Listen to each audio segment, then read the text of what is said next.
பேடி ஃபீல்டுக்கு வந்துட்டோம்.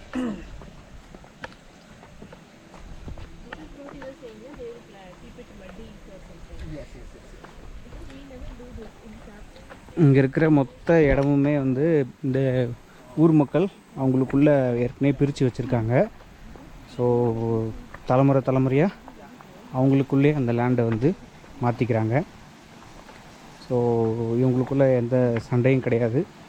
எல்லாருக்குமே ஒரு ப்ரீ டிஃபைன்டு, அதாவது முன்னாடியே வகுக்கப்பட்ட ஒரு இடம் இருக்குது. அந்த இடத்துல வந்து அவங்க நெல் விளைவிச்சு சாப்பிட்டுக்கிறாங்க.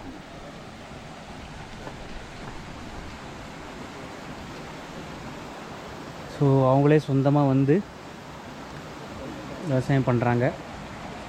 நெல் அது இல்லாமல் ஒரு சீசன் நெல் போடுறாங்க, நெல் இல்லாமல் மற்ற காய்கறிகள் போடுறாங்க அடுத்த சீசனில். 100% ஆர்கானிக்.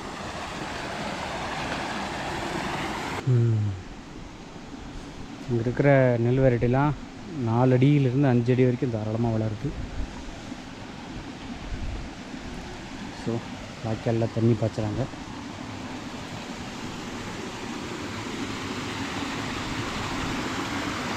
மோட்டரு, டிராக்டரு, மாடு எதுவுமே கிடையாது. எல்லாருமே வந்து கையால் தான் பண்ணுறாங்க.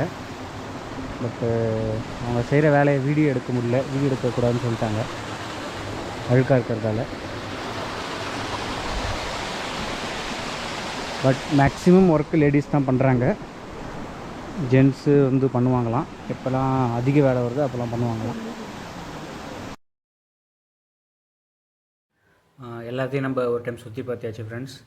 அந்த வில்லேஜு, மலை ஏரியா, மலையில் இருக்க ஜூம் கல்டிவேஷன், அடுத்து வந்து இங்கே மலைக்கு நடுவில் இருக்க வேலையில் இருக்க இந்த பேடி கல்டிவேஷன் எல்லாத்தையும் உங்களுக்கு நான் சுற்றி காமிச்சிட்டேன். இந்த வீடியோ உங்களுக்கு பிடிச்சிருக்குன்னு நினைக்கிறேன். பிடிச்சிருந்தால் லைக் பண்ணுங்கள். மறுபடியும் வேறு ஏதாவது ஒரு ஊர், வேறு ஏதாவது ஒரு வீடியோவில் பார்க்கலாம். பாய் பாய்.